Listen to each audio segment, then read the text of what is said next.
So an herbalist, people ask me that all the time because, you're in an elevator and you meet somebody and they say, what do you do? And I say, I'm an herbalist. And they say, you're a what? Yeah. I get that 90% of the time. Now, back in my 20s, I knew a lot of herbalists, but those are like guys that sold weed and stuff. And I have to say legal ones all the time. So you don't sell weed. You sell God's pharmacy. That's right.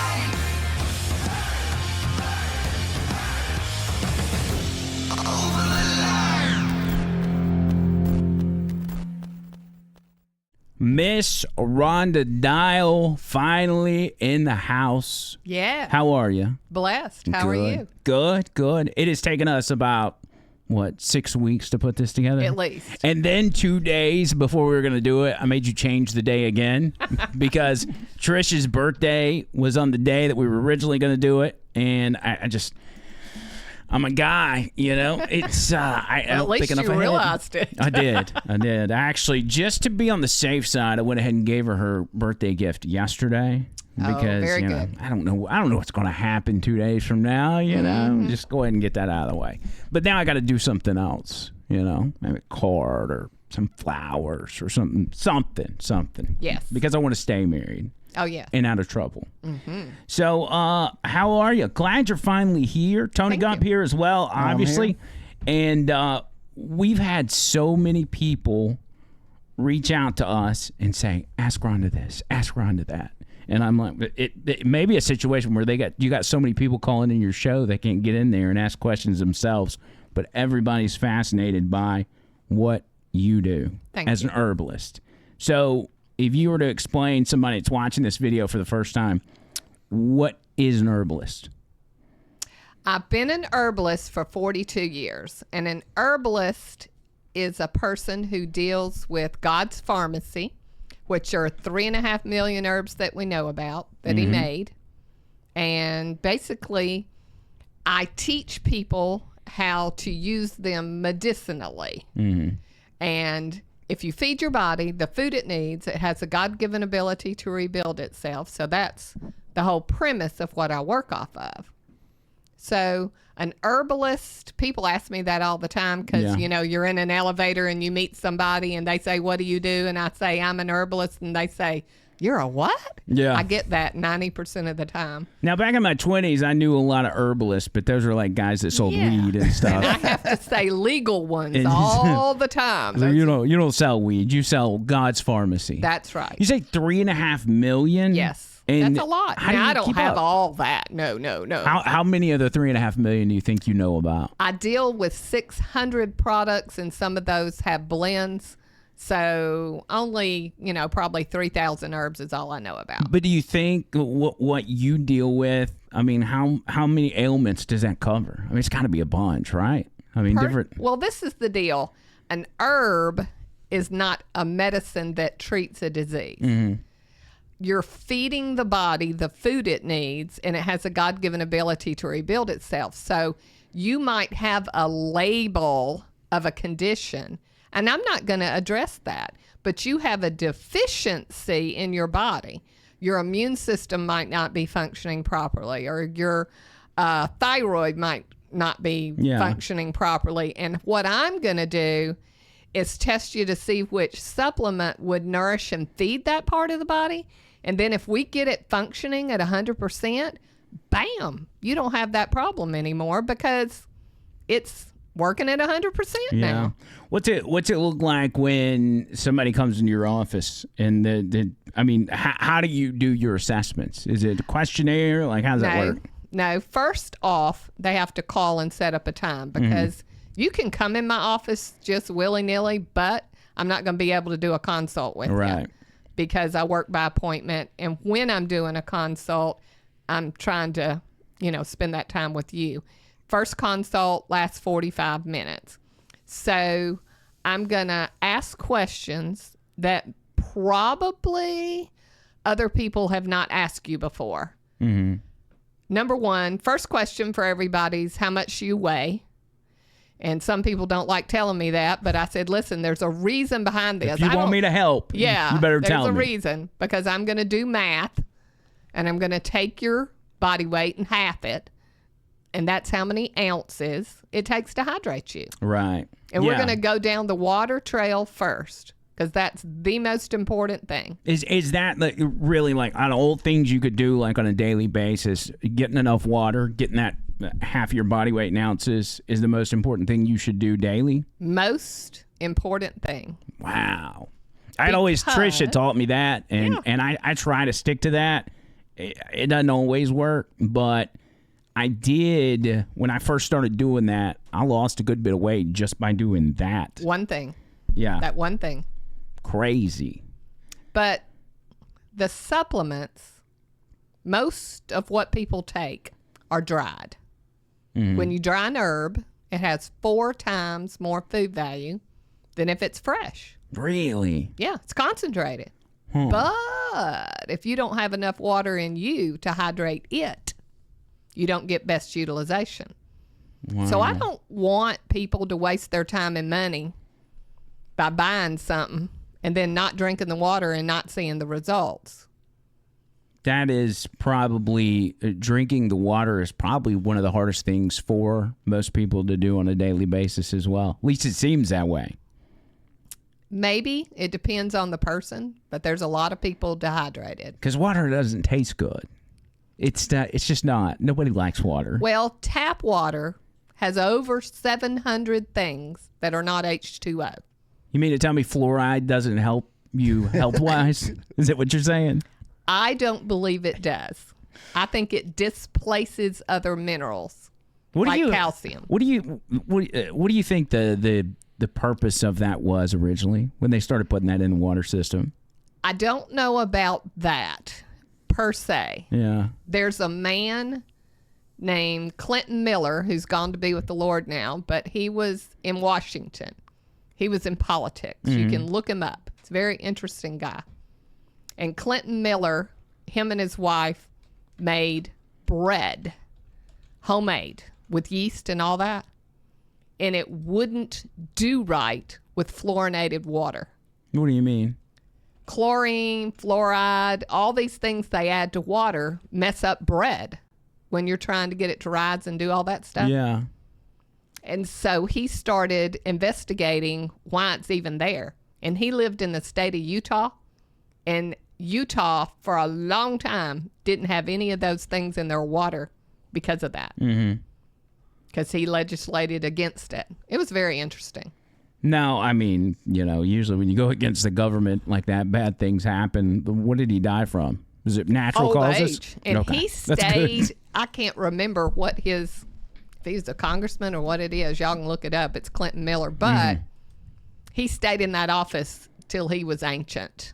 See, I'd always heard that it was something to do with tooth decay. It was like a dental reason. They were like, well, let's put it in here and let's make sure people can have healthier teeth by drinking fluoride. And there's certain kinds of fluoride that might do that, but the kind they put in the water, my understanding is, comes from smokestacks. Mm-hmm. So not healthy. No, that doesn't sound healthy at all. No. There's about 1 million Clinton Millers, by the way. Oh, is there anybody from Utah, state of Utah? Let's see. Clinton Miller, Utah. And he was in... He's a congressman, you said? Well, Senate, congressman. What do you do when you go to Washington? I don't know anything. You turn into a criminal. That's what you do. But he was a good guy. He was a good guy. That's good. Yeah. I met him several times. It's when it comes to the food supply in general... I mean, you probably know better than anybody what they've done to it over time. I mean, you can't really get anything off the grocery shelf without it being bad for you. Right. You know, we've got a guy that's partnered with us on the show who owns a cattle farm up towards Huntsville. I've heard that. Yeah, and you know, I knew that they were putting additives and steroids and hormones in the food, but once I got to talking to him and really analyzing how bad it is, like, there's nothing healthy about just going to the grocery store and getting regular food. Doesn't matter how much you buy out of the vegetable aisle or how many low carb this or whatever you buy off the shelf. It's not good for you. Right. At all. You know, you've heard to shop the outside. What does that mean? So, grocery store has all these aisles, but if you shop on the outside, that's where fresh stuff is. Really? Like the fruits and vegetables is on the outside. Yeah. And the meat. And then you got your yogurts and da-da-da-da. Those are all on the outside. There's no real reason to go down the aisles. That's what they talk about. Wow. I never knew that. Well, personally, of course, I live on a farm, so I raise a lot of what I eat. I only eat grass-fed beef, and I talk about that too. Has your friend told you about the red dye?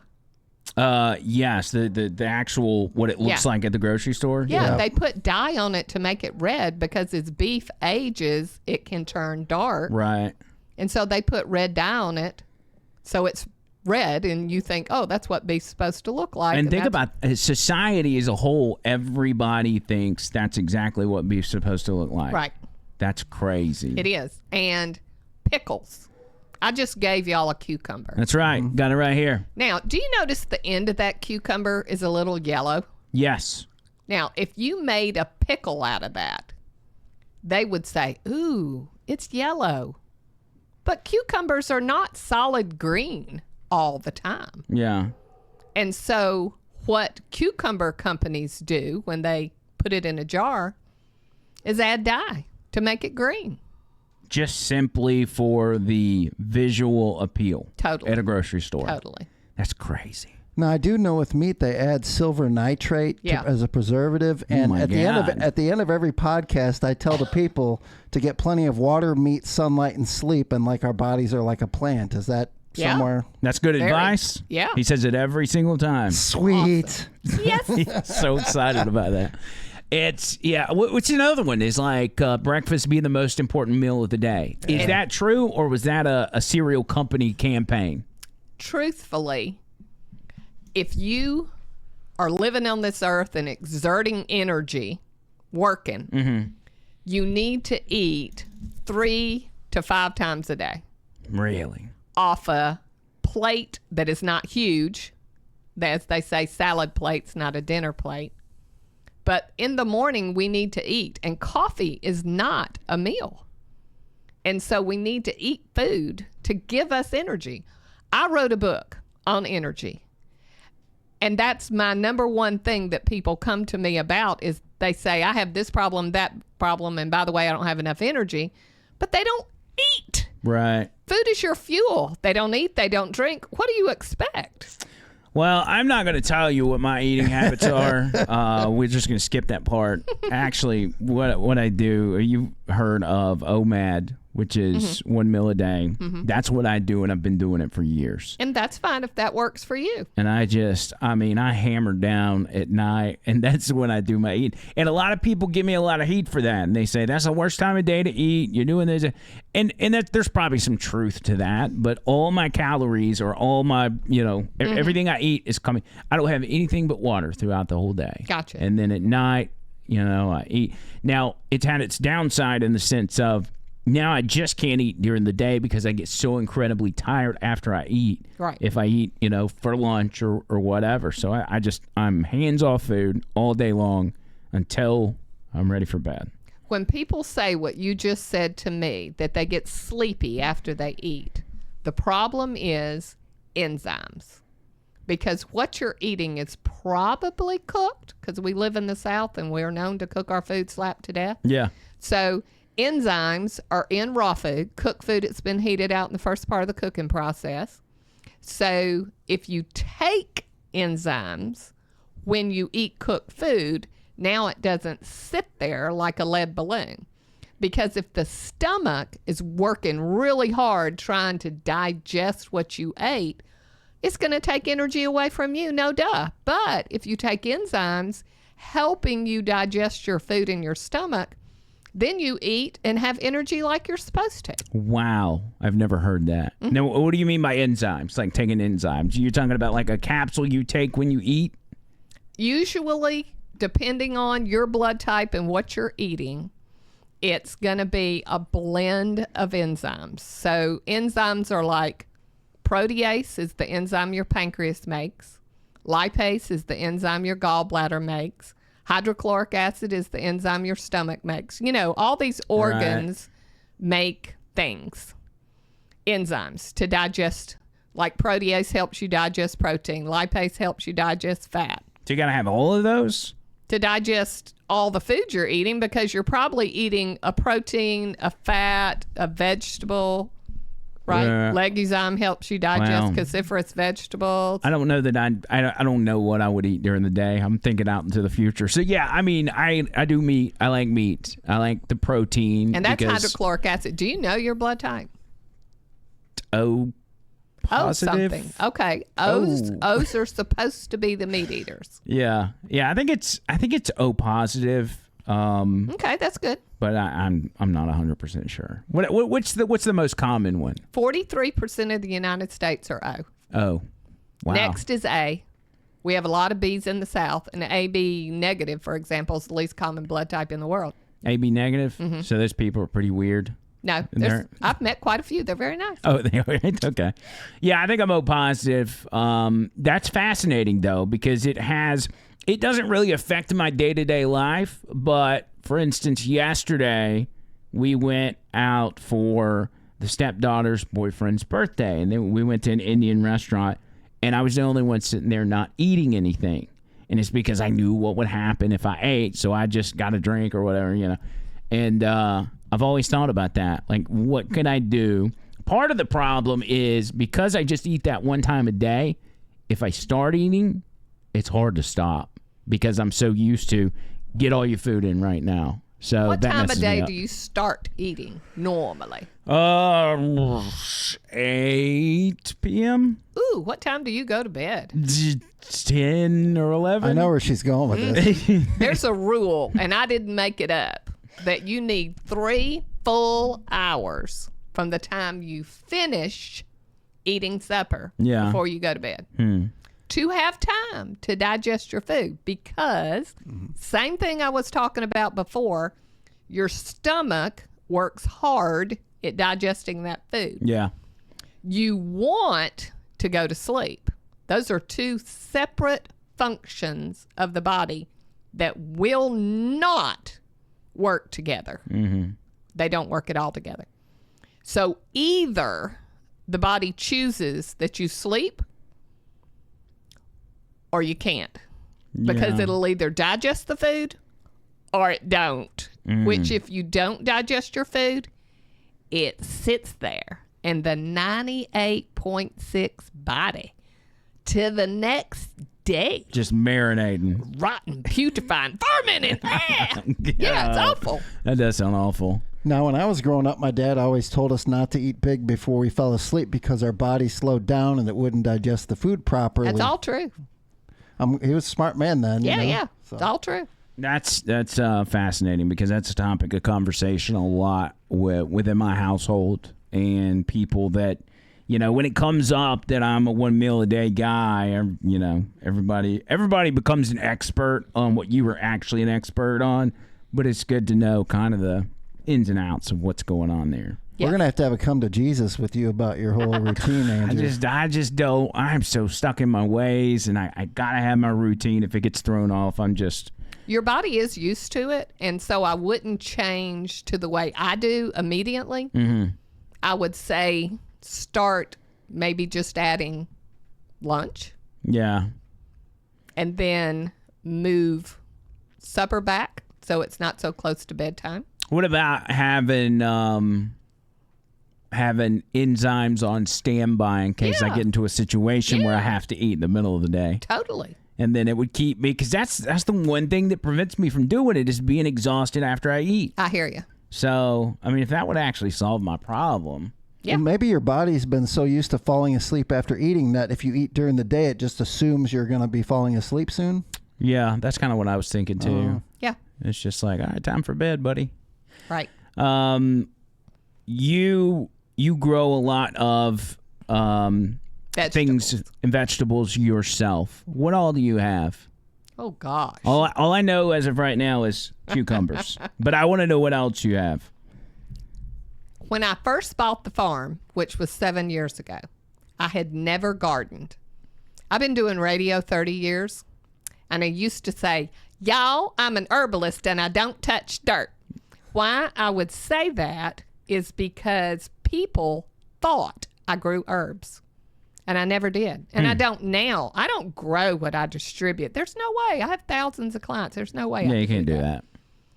But when we bought the farm and I had a half-acre garden, then I had the room, and I thought, woo, I'm going to grow everything. And I did, and I went, whoop, okay, I got all this extra food.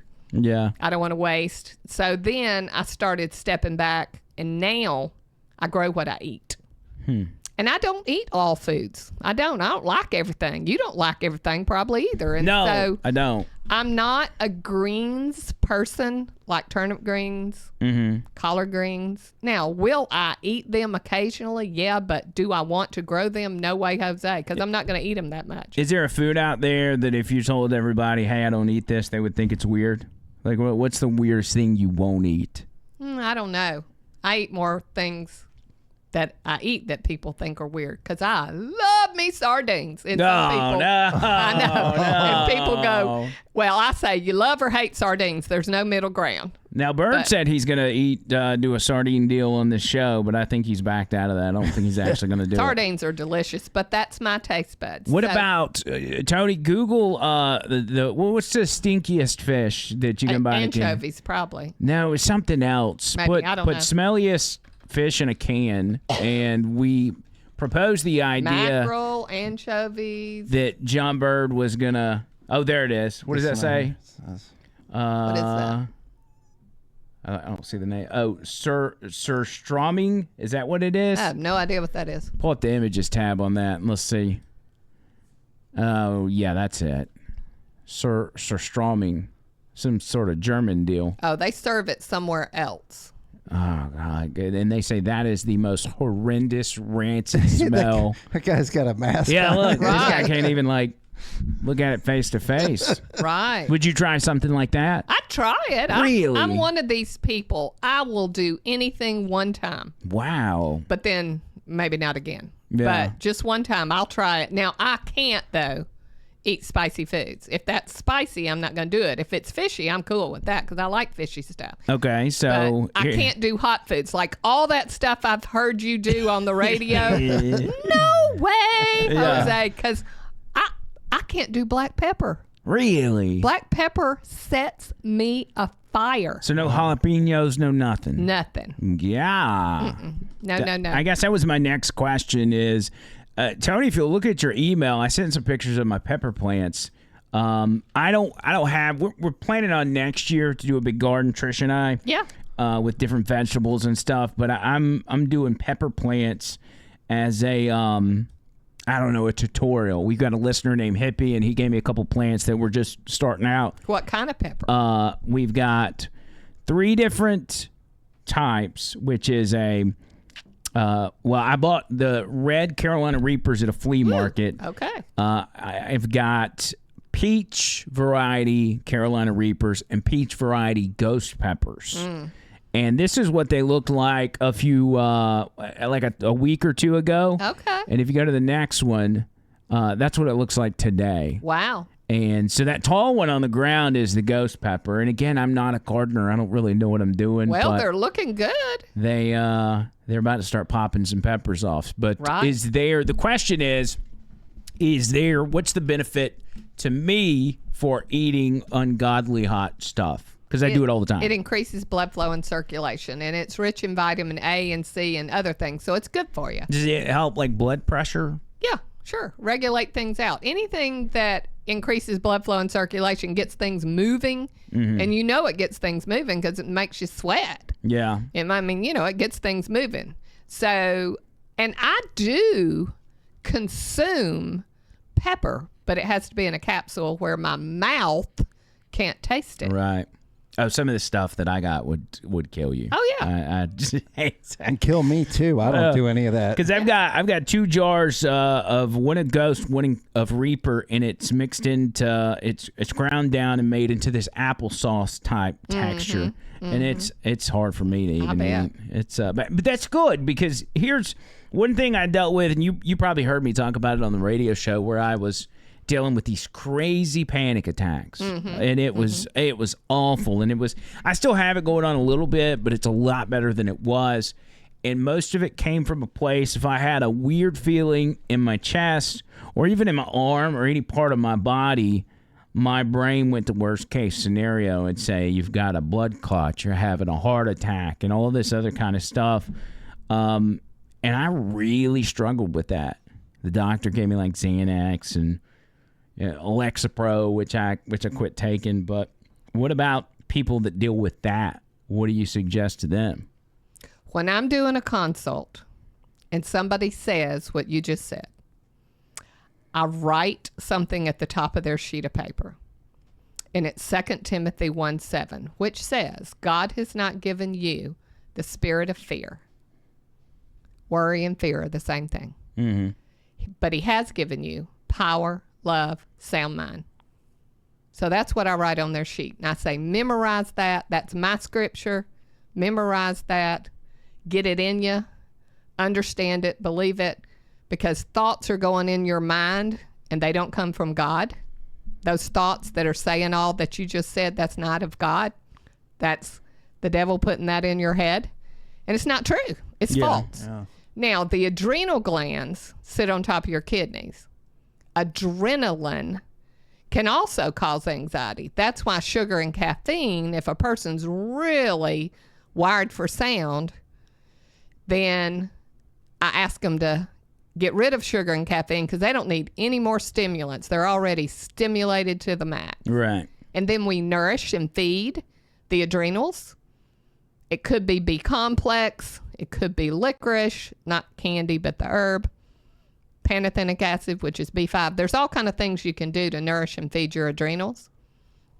But then you don't have that up, down. See, the body doesn't need to go up and down. And that's another reason for you to eat. Because if you eat throughout the day, your blood sugar stays steady as she goes. If you don't eat, it's going up and down and around all the time. Well, remember, that's where your energy comes from. Yeah. And you're not running on all cylinders and you're trying to push it. I use the example all the time of going to a spend the night party when we were a teenager and you stayed up. You were used to sleeping, but you stayed up all night long. That next day, if you didn't take a nap and you tried to push through to the next night, oh my God, it was so hard to do. You were just pushing through because you didn't have what was required, which was sleep. And if you don't have what's required, which is food or water, you're pushing yourself. Right. It's interesting. I'm learning a lot right now, by the way. Yeah, me too. I mean, I just chalked it up to me being a basket case. But you're not. Just out of my mind. And so... but you have a sound mind. Do I? You have a sound mind. Remember 2 Timothy 1:7? Oh, yeah, that's right. I do have a sound mind. Sound mind. I just wondered where it came from because I wasn't like that for a long time. And I don't know if it's just everybody's like, well, that's the stuff you talk about on the radio all day. It's got you freaked out. But, you know, we in this business, especially in the news talk side, we have to have a level of cynicism to be able to go in there and do that every day. Otherwise, we would go crazy. We would blow our lid. And so I never felt like that was it. You guys consume so much media, and all they do is self-fear, which is the devil's tool. So when we do that, see, I've been having anxiety attacks for years. I had one whenever Trump got shot at the other day. Mm-hmm. So I'm learning a lot right now just listening to this, Yeah. Yeah. So I don't know. At least I know I'm not crazy now. You're not crazy. That's good because I was convinced that was the case. So now that we've solved all of my problems, what do you say? Let me do this. Okay.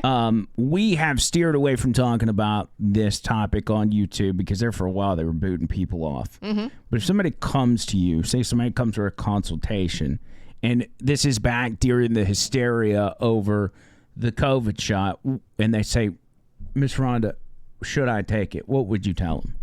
I got a lot of those questions. I had people calling me, texting me, coming in the office, asking me what they should do.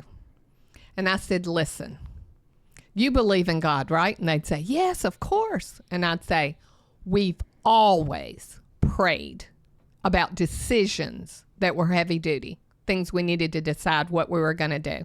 We've always gone to the Lord and prayed about it. That's what you need to do. Now, he might tell you something different than me. Okay? Maybe. Yeah. He's done it before in other decisions. So don't follow me. Ask the Lord and go that way. Have peace. If I'm praying about something and if I don't have peace about it, I have hesitation, I ain't going to do it. I'm going to stand still. And I had a lot of people say to me, well, if you ever get it, let me know, and then I'll get it too. And I'm like, no, we don't need to. We need to use our own brain. We need to pray about it and do what you felt led to do. Yeah. And it's one of those things. A lot of people have regret. Many people come to me now and say they wish that they hadn't done that. We've had people that were our clients to die because they did it. Yeah. And you're not going to hear that in the media. But I have many clients who are suffering from decisions that they made without praying about it. Right. And just decided to do it. And we had a lady we were talking to. She lived in Florida, and she was in the service. And a lot of the people in the service didn't have a choice. Right. And she got it, and she was paralyzed. Damn. And then she died. God. And so you just want to really, really go to the Lord about it and decide what you're supposed to do in any of these decisions. But we're not robots. We're human beings, and we have a brain, and you need to use it too. That's right. Find out all the information. If there's not enough information about it, which there wasn't. They're right. You know, if there's not enough information, you don't have enough information to make a decision. Mm-hmm. And so I was just standing still. Yeah. Well, I mean, you're handing out the best advice in the sense of pray about it. But that was the big obstacle, is anybody that was trying to make sense of should you or should you not, they were being silenced. We lost our YouTube channel and other social media accounts because of it. And just a weird time. Very. I mean, I think we've moved past it. I don't put it past the powers that be to pull it to do something like that again. But I'm hoping there's a lot of people in the aftermath of that woke up and said, if that happens again, I'm going to have a head on my shoulders about it. That's my hope anyway. I feel like a lot of people. I have 5 kids, 11 grandkids, and 1 great-grandkid. Wow. My oldest child about killed me to give birth to. He weighed more than everybody else. He's huge. And then he gave me grief when raising him. You know, right. James Dobson wrote that book, The Strong-Willed Child, all about my son. Yeah. And he's now in his mid-40s. But when he went to vote during COVID, my girlfriend, who had never met my son, worked at the polling place. And she came to a group I was in, and she said, we had this guy. He came in, and he disrupted everything. She said, he came in, and he wouldn't put on a mask. And they said, sir, you have to wear a mask. And he said, no, there's a law in the books in the state of Alabama says that I can vote without putting on a mask. And they said, well, yeah, but we have to clear out this whole room for you to vote if you don't put on a mask. Will you please just put on a mask? And he said, get them out of here. And so they cleared out everybody. He sat down, he voted, and then he left, and they let everybody back in. And she starts telling me this story, and I got my phone out, and I said, did he look like this? And she goes, that's him. And I said, that's my firstborn. Sounds just like him. Props to him. That's my kind of guy right there. Yeah, for real. I like that. He's stand his ground. Oh, yeah. Yeah, weird time. I just, I don't know. Things change so rapidly in this country. I mean, especially when it comes to stuff like that. Outside of that, if people, I see you brought this with you, and I was curious about that. It looks like it's hard for me to look at because I don't know what's going on here, and it makes me nervous. But this is something about people being able to tell or being able to read into what their fingernails look like. Yeah. Is that what that is? They're not doing it. When I do a consult, I look at your iris, which is the color part of your eye. Now, I'm not looking at your sight. I'm looking at deficiencies that show up in your iris. I'm an iridologist. That's a study of the iris of the eye. Yeah. Then I look at your nails because it shows me deficiencies. Then I look at your tongue because it shows me deficiencies. I write down on a sheet of paper the deficiencies that I see. Mm-hmm. Then I start asking my questions. Wow. That's the very first thing you do is that those things. Eyes, tongue, nails, start asking questions. You get a lot of answers from that? I mean, I do. When you start off, so does that dictate what questions you end up asking? It does. Okay. Fair enough. Because everybody has deficiencies. Right. This is not a disease. I know some people that have a deficiency in common sense. Yeah. Is there an herb for that? I can't help that. It's usually Democrats, but you know.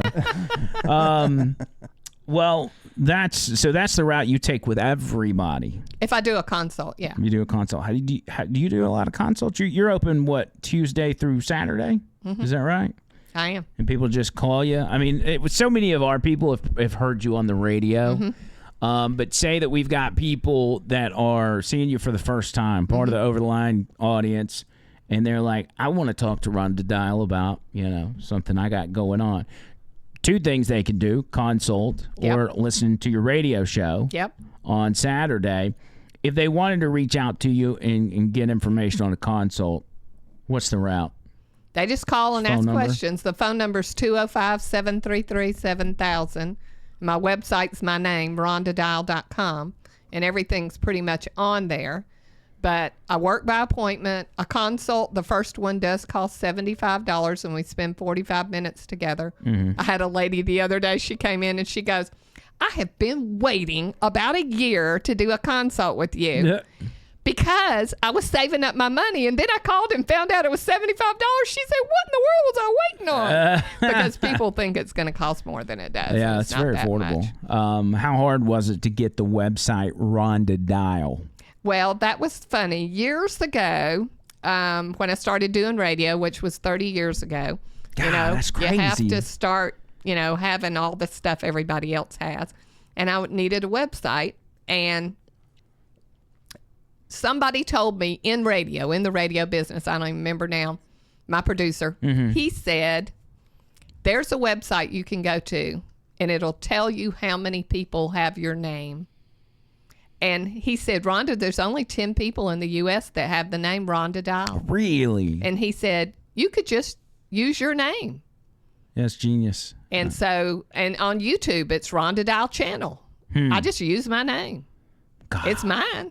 It's wonder how many Tony Gumps are in America. I wonder. We're gonna look that up, Tony. I'm gonna find the website. Howmanyofme.com. Yeah, Tony. Just type in Tony Gump, and let's see how many of you there are.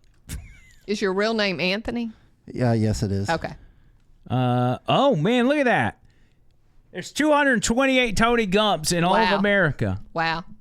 Well, at least they're all male there until they change the gender. Wait, keep going. Go down to the age. What does it say? Average age is 4? What? Is that right? Age information, average age, young to. I guess they got them in different categories. I see. There's 4. I'm probably in this one, but whatever. There are 4 kids named Tony Gump. Man, what if somebody has named their kid Tony Gump after you? That'd be awesome. Let's do Andrew McLean. Okay. I gotta know. This one's actually I can already tell this one's gonna make me angry. Because 1C LAIN. Okay. Let's see what Give happens. me something good. Wow. 905. Are you kidding? Oh my gosh. So I guess it's rare to only have 10. It is apparently very rare. Type in Donald Trump. That's what I want to know. Donald Trump. There are 654. Wow. How awesome would that be, though, if your name was Donald Trump? Like, that'd be pretty cool. I bet there's some people that don't like that. Yeah, that's right. Some don't like it. At least 37% or whatever. You and actually, this was at the request of Tony. The this drink mix. Yeah. He's been raving about it. And I didn't really know anything about it, but I guess he and Amy heard about it on your show. Yeah. Tell me about that, because I've got some over here and I was going to try it. I want you to taste it. So you said it a while ago that some people don't like water. And right. I said there's 700 things that are not H2O in tap water. But I drink purified water, and purified water tastes good to me, but maybe you still don't like the way water tastes. So you could add something to it. But I do believe God made you, and he did not make a Splenda plant, an Equal plant, or a Sweet and Low plant. Those are artificial. Artificial anything is going to have a negative effect in the body, and each of those have different effects. But I do believe this next generation of dementia and Alzheimer's is going to be related to the artificial sweetener called aspartame. And I know that's a very strong statement, but I believe it because it's proven, if you look it up, to make the brain swell and cause memory loss. Yeah. We don't need to do anything that's going to cause memory loss. Right. And so it crosses the blood-brain barrier, and I don't know if you understand what that means, but very few things do cross the blood-brain barrier, but it does. It's considered an excitotoxin, just like MSG, monosodium glutamate. It's an excitotoxin. Horrible for the body. So these are natural. Okay. They have a flavor that's natural. Now, the negative to some people might be that it's green, but why it's green is it has chlorophyll. And chlorophyll is what makes green things green. We all studied that in school. I thought chlorophyll is what people use to, like, they put the cloth over. Oh, okay. Chloroform. I was like, are you about to chloroform me with this drink? What's going on here? Now, that flavor was mango. Melon. Melon, yes. Melon. Right. Melon. Yes. So this is melon. It's simply a water drink packet. Yes. Because all three of us use the sugar-free flavor packets. And yes. I always kind of bragged on myself because I'm like, yeah, even when I mix my waters, I don't have any sugar in it. But it's probably bad stuff because it's the Skittles version. And I'm sure it's not good. No. And I drink a lot of them. Anything that says artificial is not good. That's made by man. So that melon, it smells really good. And it is sweeter. The two you're going to taste first are sweeter. So I think especially if you have a kid who doesn't eat green things and you know they need it, that would be a way to get it in them. You could even put it in a sippy cup and they wouldn't know it was green. So what all does this, I mean, like, you know, what does this have in it in the sense of? Chlorophyll has in it the ability to purify the body as well as detoxify the body as well as build the blood. So it kind of does a wide variety of things. And it does many more than that. But basically in Alabama, what people care about is it keeps mosquitoes from wanting to bite on you if you did it every day. This has got, this actually tastes a lot like melon, but it almost reminds me of wheatgrass. which I used to take on a regular basis. Right. I would take the powder, I'd mix it in a thing, and drink a glass of it. Because it gave you energy. Yeah, and there was detox factors with it and everything else. I mean, I used to take that stuff all the time. And what color is wheatgrass? It's green. It's green. It's rich in chlorophyll. It looks just like this stuff. That's right. But it didn't taste as good as this. That's for sure. So try the next one, which is a apple flavor. This is apple. Here we go. Definitely an apple flavor. I like it because it's almost like everybody takes these different, like a vitamin water or whatever that's just got like a hint of the flavor. This is kind of the same way, but it seems like it's got more flavor than even the stuff you buy from the store. Right. So that's good. I like that one. And then lime. Now, there's one more flavor, and I didn't bring it. It's spearmint. Everybody knows what spearmint tastes like. But this is the lime. And this happens to be the most popular. I think a lot of people like lime in flavor for things. I pre-tried them, and the lime was my favorite. That was excellent. Yeah, it's a good one. I think I would go with the melon if I were to pick one. Okay. But all three of them are good. Yeah. I think the apple and the melon would be great for kids because they are kind of in the sweeter category. They're used to like juice or whatever it be.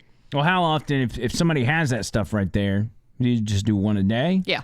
Just one packet, and I guess you can put however much water you want in there. What I usually recommend is people are drinking half their body weight in ounces of water, and let's pretend you take 4 water bottles and you're going to drink that throughout the day. Take that packet, divvy it up 4 times, in that water. So it's giving your water a taste. You can make it as strong or as weak as you want it to be. Could you mix it with anything else you want to mix it with? But whiskey? Vodka? Go for it. I don't know what that would taste like, but I don't know. And that's kind of what I do. Like if I have some drinks at night, I will take a bottle of water, I'll pour a little bit out, and I'll pour a little vodka in there, and then take one of those flavor packs and mix it in there. But again, these are the flavor packs I'm buying from the store simply because they say sugar-free, and I think I'm doing something for myself. But now I'm questioning my entire life because I've had a lot of them. I'm glad. I mean, a lot of those flavor packets. I'm wanting to throw away all my flavor packets now. I don't want to do anymore. I'm glad you're wanting to consider. Yeah, this is the stuff I do every day, like cherry, anything I love, 0 sugar. I'm sure if I were to get you to go through these on the back, you could probably find 7 or 8 bad things in there. Right? Does it say the word aspartame or sucralose? It says, can you read it? I have to have readers. Let's say, maltodextrin, right? Citric acid, natural and artificial flavor, malic acid, aspartame, there it is, sodium citrate, some kind of potassium, acesulfam potassium. This is how I read news stories on the show too. Contains less than 2% of red 40. Okay, now that's an artificial dye. Yeah, it's bad for you. Silicon dioxide. A person who has hyperactivity, that makes them cuckoo for Cocoa Puffs. Really? What about silicon dioxide? Well, that's not great, but, I mean, the red dye is bad. Really bad. What else red dye in? Well, remember I was talking about them spraying the meat? Yeah. Red? Anything dyed red is going to have that red number 40. Really? And that's not... Is there not a better one, like a red number 35? It's not as bad. We just don't need artificial colors, artificial sweeteners. We just don't need that stuff. We're not artificial. Now, Andrew, you might get into this, but the aspartame, that whole thing, I did some research on this. George Bush Sr. was on the board of Monsanto back in the late 70s, early 80s, and they tried getting aspartame approved by the FDA, and they were unsuccessful, I believe, 5 or 6 times, and it took him becoming vice president to where all of a sudden it became accepted, and that's all of a sudden you saw Diet Coke, you saw all these 1 calorie, no calorie. That's where all that stemmed from my research at least. Well, that's probably politicians getting their palms greased in order to get something passed. Well, they made tons of money off of that stuff. Right. I had a radio producer for many years on a different station, and basically he proved a lot to me about artificial sweeteners, because when he first started producing my show, he drank a lot of diet everything because he was a big dude. Right. Okay. And as he would hear me talk, he'd get more and more convicted. Not immediately, but he was a computer person, and he would start looking things up, you know, making sure I was shooting straight with him. Right. And he'd read about it and he'd go, "Oh God, this stuff is really bad, Rhonda." And I'd be like, that's what I said. And he goes, "Yeah, but it's terrible for you. Did you know it does this and that?" And so he starts cutting it out and drinking more water. And this dude starts deflating like you would not believe. Wow. And I'm still friends with him on Facebook, and I see this man that is just, he's getting older just like me, but he's getting more and more fit. And he's running all these marathons and triathlons, and he's doing all this stuff. He's getting healthier. Thanks to your preaching. Well, it started the ball to rolling. It's all him doing it. But it made sense to him when he looked it up and went, "Oh, man, this stuff is bad." He said, "Rhonda, did you know this diet soda puts weight on me?" And I'm like, but if the body gets an ingredient that it doesn't know what it is, yeah, it can't do anything with it. Right. So it stores it in your fat cells. Mm-hmm. And then your liver, which deals with anything that's a chemical, has to deal with that. And the liver can get full of toxins. And that's when you start having symptoms. Right. People say, "My liver enzymes are elevated. I have a fatty liver. I have high cholesterol. I have da-da-da-da." And I'm like, let's talk about what you're eating and drinking. Yeah. What you got in that fridge, cuz? Yeah. Come to Show me think them about Diet it, Cokes. you ever seen a really skinny people in general drinking diet soda? I haven't. No. They might, but I don't.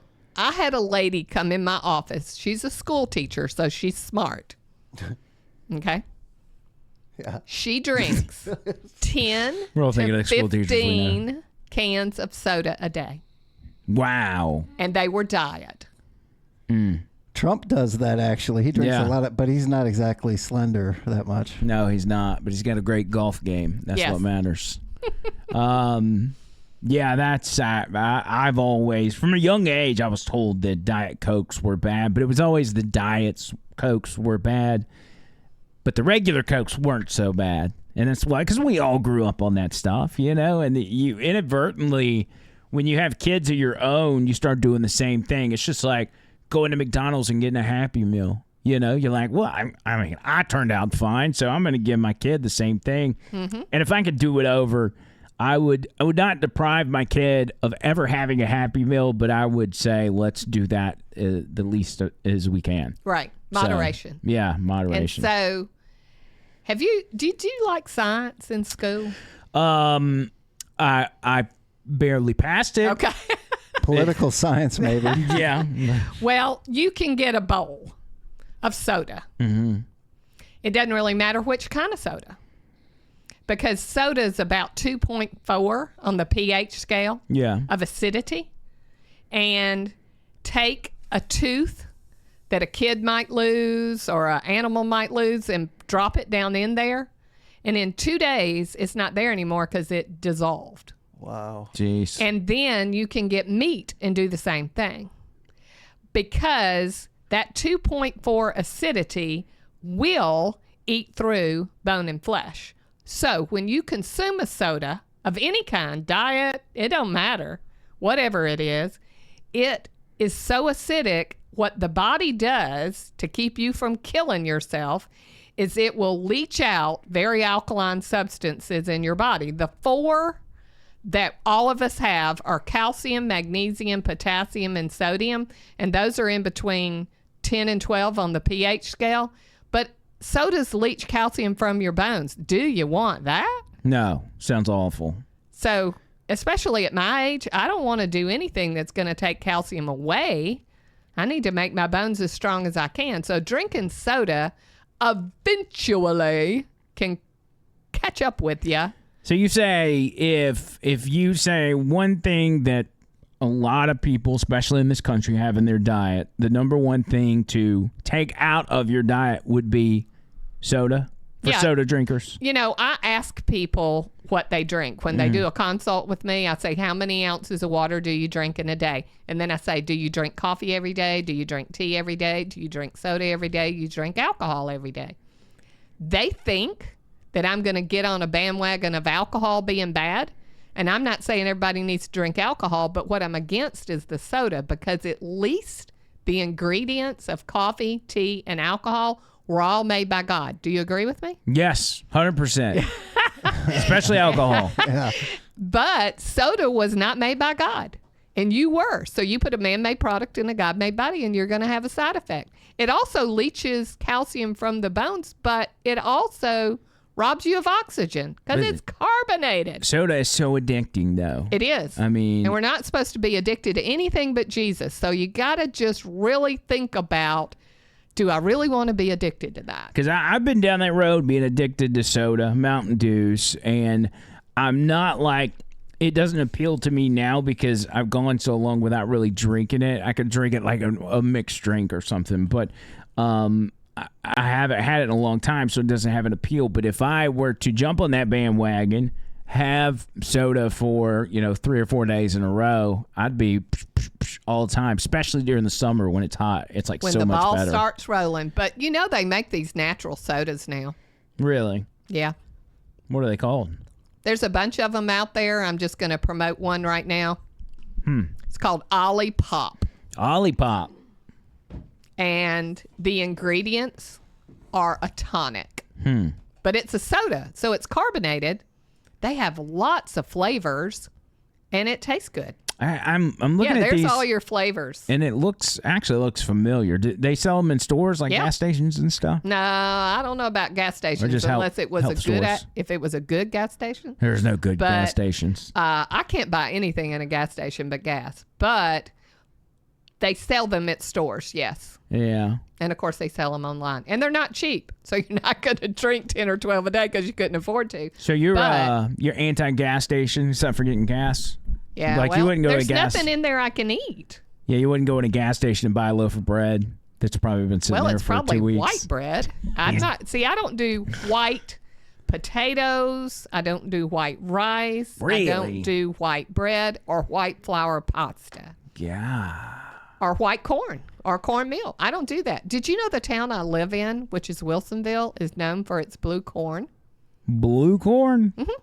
What is blue corn? It's blue corn. There's white corn, yellow corn, red corn, and blue corn. And blue corn, do you know what blue corn meal is? Do you know what corn flour is? Do you know what corn grits are? I don't think so. I got it up on that. I don't know. There's blue corn. That looks like it's got blue 40 in it. Now, see, that would scare me to death, God made it.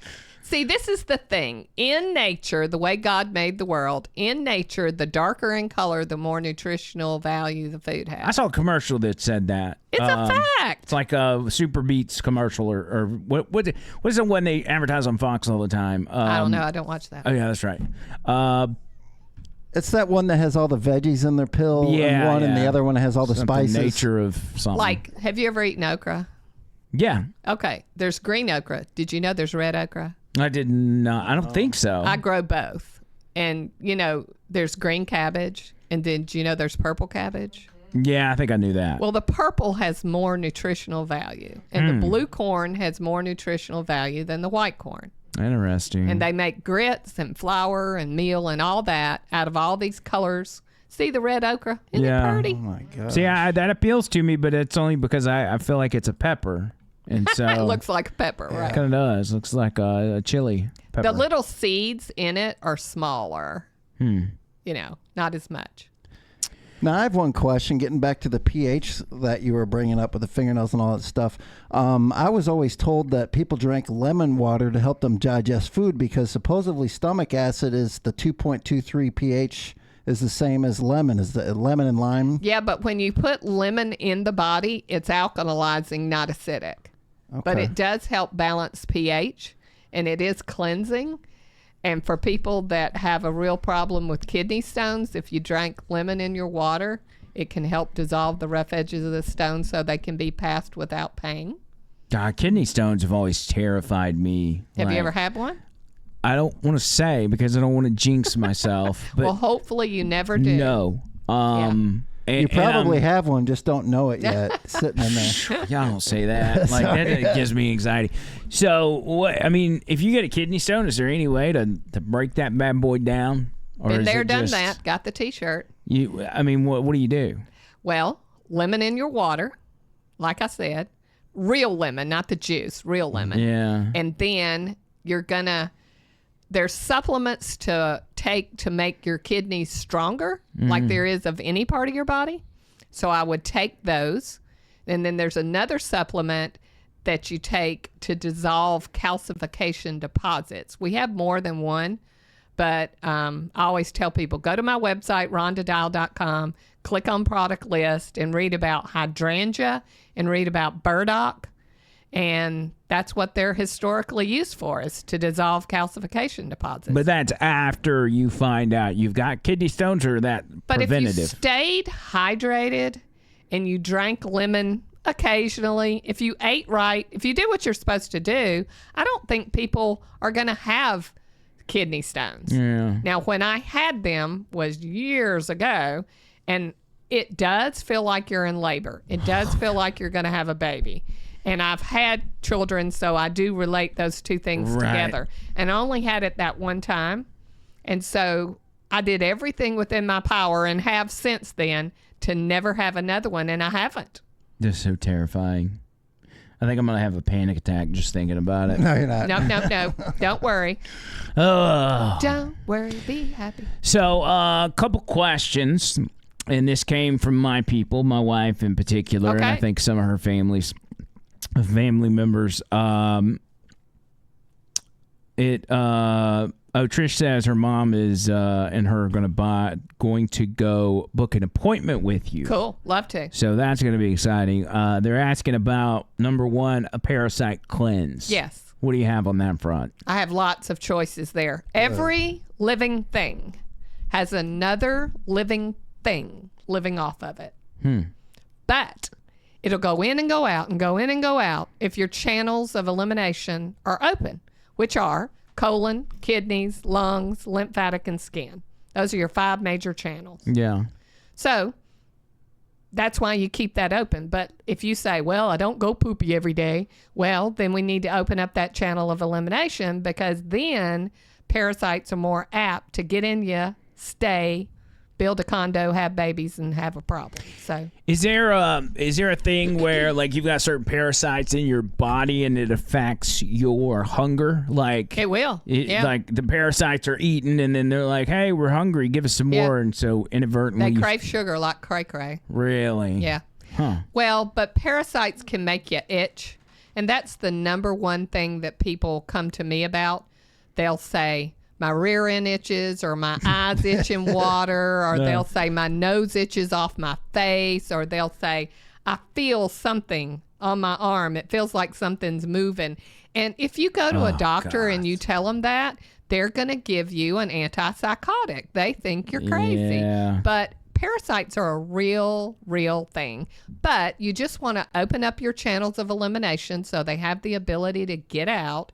But when you do cleansing with parasites, now you might think the next thing I'm fixing to say is weird, but it's not. Mm-hmm. It's science. So the 5 days before and the 5 days after the full moon, the gravity pull on the earth is strongest. Mm-hmm. And that's when you want to get rid of the parasites, because they're moving. And all you have to do is talk to somebody who works in the hospital or the police station. Yeah. Because the crazies go crazier during that time frame. More babies are born during that time frame. There's all kinds of things. So that's the full moon theory, right? But it's not a theory. It's a fact. Yeah, well, that's where it comes from, though. Yeah. That's crazy. It's real. I just, I'd always heard that, and I didn't know if it was true or not. But, everybody's like, oh, it must be a full moon because blah, blah, blah is happening. So right. It's a real thing. Fascinating. All right, let me give you another one. Outside of the parasite cleanse. And that's another thing. You close your eyes and you see the little squig, looks like little worms that are like, kind of moving around in the darkness of your eyelids. But that doesn't mean that's worms. There's all kinds of other what is that? I'm not an eye doctor. I can't tell you what that is. But yeah, not everybody has that. But some people do. You see him, Tony? I'm trying. I don't know. Well, I'll check back in on that. How do you know what you're deficient in? Is there I know we've talked about some of it, but when I do a consult, I ask my questions and then I test. Now, testing, I can't explain it on the radio because I have to show people. Right. And because we're not sitting closer than we are, I can't even show you. But I use what is called applied kinesiology. Now, kinesiology means study of movement, and the people who major in college in kinesiology became a chiropractor, a physical therapist, a PE teacher, or a coach. So I apply kinesiology to supplements, and when I do a consult, that is the way I test. And I can't explain it really past that, but that's what I do. It sounds like martial arts almost. Konnichiwa. What was it? Kinesiology. Yeah. I had a guy come see me one time, though, having to do with all that. And he was older, doing martial arts. And I said, you want me to tell you how you can beat the younger people? And I showed him something that Muhammad Ali used to do. Uh-huh. And he came back and he said, I did it. This was great. So the body is really cool. Yeah. And there is a way to be more energized, have more energy, feel younger, because I'm not kidding. When I was 22 is when I got started in all this health stuff. And I said it to everybody. I feel like I'm 80. When I was 22, I said that. I just had no energy and just felt like crap all the time. Yeah. Now, at 65, I call myself old now because now I can get Medicare and all this stuff. But I feel better. Feel like you're 22. I mean, I feel like I'm going in reverse. Yeah. I am old, but I don't feel that way. And because my gut-brain connection is better than it was, because part of my testimony is that I used to only go poop once a week for 22 years prior to getting involved with herbs. And there literally is a gut-brain connection, and it's called your vagus nerve, and it connects your colon or your gut to your brain. So when your gut is full of crap, literally, that connections that's not really very good. And I graduated high school by the skin of my teeth with a D- average. My counselor in school told me never even take that test to try to get into college because you barely made it through high school. Get on with life. You seem to be a good communicator. You like to talk. You've gotten in trouble for that a lot in school. So do something having to do with talking and communicating. And you seem to be, good with your hands, whatever it be. So what I ended up doing was going to beauty college and becoming a hairdresser. And I bought my first house, 6-month-old house in Alabaster at 19 years old, when all my other friends were just staying drunk in college. Yeah. So I was able to flip it around and make it work for me. But when I got into herbs, it was like a literal light bulb went off in my brain when I started going poop. The connection happened and I had a brain and it worked. That was, what'd you call it? The vagus nerve? Yeah. So what happens in the vagus nerve stays in the vagus nerve. Is that kind of the MO you go with? Yeah. So let's talk about poop for a second. Yeah, I love it. I have poop communication lines open with everybody. We talk a lot about poop on my show too. Sure do. Just not for health reasons. So how much are you supposed to poop? Once a day? One meal should push the meal prior to that through. So I say 3 trains in, 3 trains out. Now that is if you're perfect. Most people are not perfect. Most people think if you go 1 time a day, you're doing good. You eat 1 time a day, so 1 time a day would be right for you. But if you start eating more, you're going to go poop more, which is what you're supposed to do. Now you got to have enough water to flush a toilet. Mm-hmm. So that's where the water goes back around. Right. Then we need to make sure the muscle, because your colon's a muscle, that peristaltic action, the wave-like action that pushes the fecal matter through the intestinal system, that muscle needs to be working. And see, mine was not working. And I was born breastfed baby, not going poopy but once a week. Yeah. Mom took me to the doctor, said fix her. After a while, when they couldn't fix me, they made a statement, which was a lie, but they said it, that if that's normal for her, that's normal. And for 22 years, I believed that to be true, which it wasn't. And I get into herbs and natural health, start studying all the parts of the body, including intestinal. And I thought, I need to fix this, because I went to... I don't know if you know what postpartum depression is, but I had never heard of it until I had it with my second kid. And that's when herbs started for me. And when I had all that hit the fan, I started taking supplements and it helped me. But then I start going to the doctor and they said, well, you need to have your colon taken out because you have a total prolapse. And I don't know if you know what that is, but the transverse colon goes across your belly button. Yeah. Because it's like a little upside down U, and that part going across the belly button is your transverse colon. And mine did a little U-y. It fell down. It's full of crap. It fell down. Man. And so it was squishing my female organs. And so I was a hairdresser, as I said. I was standing on my feet 12 hours a day. My first kid weighed over 9 pounds 2 weeks early. That's that one I was talking about before. Yeah, imagine he would have finished out the 2 weeks. He could have been 10 or 12 pounds. Right. So I had a lot of weight putting down on that colon that didn't go poop very often either. Mm-hmm. So it was lots of things all put together. But they wanted to take it out. I thought about it. My grandmother on my dad's side had a colostomy. Mm-hmm. And my mom used to say, don't hug your grandma. You might squeeze her back. Oh, no. And I had 2 little kids at the time, and I thought, we're not going to do this. And so that's when I learned about colonics. That's when I learned about herbs. That's when I learned about water. I learned about how a slant board that you could put your feet 18 inches above your head, literally pull things back into place. Bladders, colons, everything that tries to fall down, you can pull it back into place. And so I started doing these things. Now, if it didn't work, I always had the surgery to go to. You had a backup plan. But guess what? It worked. Now you're pooping like a champ. I go poop every day like I'm supposed to. Look at that. And I don't have to take any herbs anymore. It works because once you feed the body the food it needs and it has a God-given ability to rebuild itself and it works, you're good.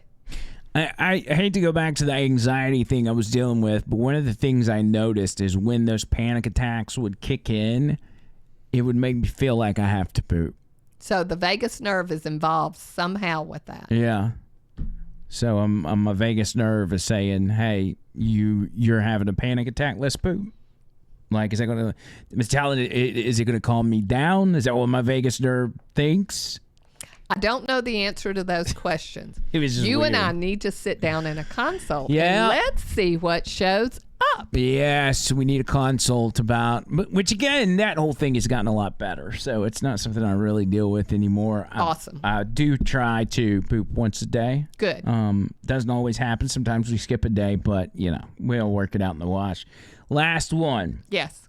This is from, again, my wife and her mom. Excessive sweat in a healthy man over 55 that drinks lots of water. The urinary system, the kidneys, the skin can act like a third kidney sometime. So he might be low in sodium. Not table salt, but sea salt. might help his body to absorb moisture and not just go straight through him or through his skin. But in a consult, we could see, does the urinary system need to be strengthened? Do we need a mineral? Is something out of whack? Right. I'd be able to identify that. So sometimes when people ask me a question, I'm not just going to be able to say, oh, it's this, because there's usually, oh, it could be this, it could be this, it could be this. And in a consult, I go down all those rabbit trails to see which one it is. Then we know what's going to work. I don't understand how you know all this stuff. I mean, I listen to your show. You know what you know. You've been doing something all your life, and that's what you know, because I've been doing this 42 years. Right. And I didn't know it all to start off with. Of course, I was learning just for me. I was just trying to get well. But then, being a hairdresser, people would get their hair cut and say, wow, you look like you're feeling better. Blah, blah, blah. They'd say all this stuff, and I'd say, yeah, these herbs really work. And they say, well, I have this problem. What do I need? And I'd say, I don't know. And I'll say, well, let me write down what you just said and how to spell it and everything. And then I had a teacher, and I go ask my teacher, and she'd tell me, and then I'd call them back and say, okay, this is what you need to do. Now, guess what? That's the way you learn. You ask a question.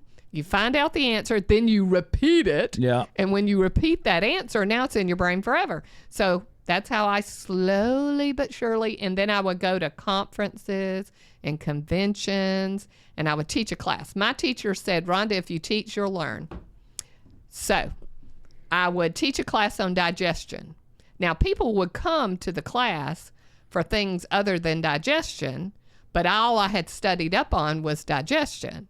And they'd say, well, I have a heart issue or whatever it be. And I'm like, well, that's circulatory, and I don't know the answer to that. But let me write down your question, and I'll ask my teacher, and I'll get back with you. So slowly but surely, I would teach on the different systems of the body, digestion, intestinal, circulation, immune, skeletal, whatever it be. Right. And I would just learn about that one thing. But then slowly but surely, you've hit all the systems in the body, and you're just learning gradually with other people. Now, I'm not saying they don't come in today and I'm like, you have what? What is that? I ain't never heard of that before. But most of the time, after 42 years, I have heard about it before. Well, anybody that listens to your radio show knows that when somebody calls in for you, it's like shooting fish in a barrel. You give an answer to almost everybody. Most of the time. For every ailment, which is very impressive. And I know my people that listen to you on Saturdays as well, say the same thing. Like, she knows everything. Not really, but about herbs. You got to be close to know everything. Tony, we got anything you want to ask Rhonda before we get out of here? I'm kind of blown away. I feel like I need to change everything I'm doing at this point, and she could probably sign me up for a consult, and I'll pay the money. I don't care what it costs.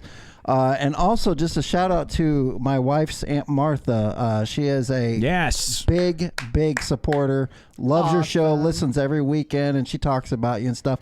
And she really tries to do stuff that you recommend too. Well, thank you. I hope I get to meet Martha soon. Martha's awesome. Cool. She is possibly your number one fan from what I heard. It's great. And cool. That's really good. Well, awesome. Thank you so much for taking time to do this with us today. I loved it. Thank you. RhondaDial.com. Yes. Very easy to remember. And that phone number again. 205-733-7000. And my shop's on my farm.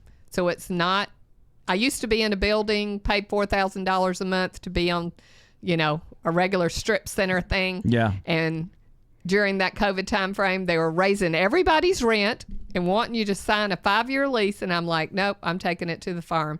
So that's what I did, and I've not regretted it at all. It's great, and people love to come out there. I have over 100 animals, and people like to, check all that stuff out. I can't tell you how many people will come to the farm and say, this is my dream. I would love to live like this. It's just so fun.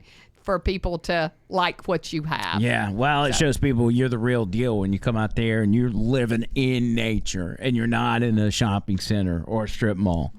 So good stuff for RhondaDial.com every Saturday on 3 to 5. 3 to 5. You can call in and you'll be happy to answer questions for anybody who wants to call in or text the show and all that kind of stuff. So. For sure. And of course, they can email me a question and we can go down that rabbit trail. But to get a consult, they have to call. People in the world we live today, they think they can email me and get an appointment. I'm old school. It doesn't work that way. Do you use I noticed you called your old producer a computer guy. Yeah. Are you not a computer gal? I am not a computer person, but my daughter works with me and she knows how to touch one of those. She knows how to touch one. Yeah, that's cool. I gotta say, your life probably is a lot more simpler not dealing with computers. Yeah, because it's I do bad have news. a phone. I know how to work that mostly, but I have a computer guy that's old like me. I love him because when he tells me something I understand. I used to have these young people do my computer stuff and they'd say it and I go, I have no idea what you just said. No idea. Well, that's good stuff. All right. Well, thank you again. We'll get out of here. Y'all make sure you like, share, subscribe, and all that stuff. And until next time, see you, cuz.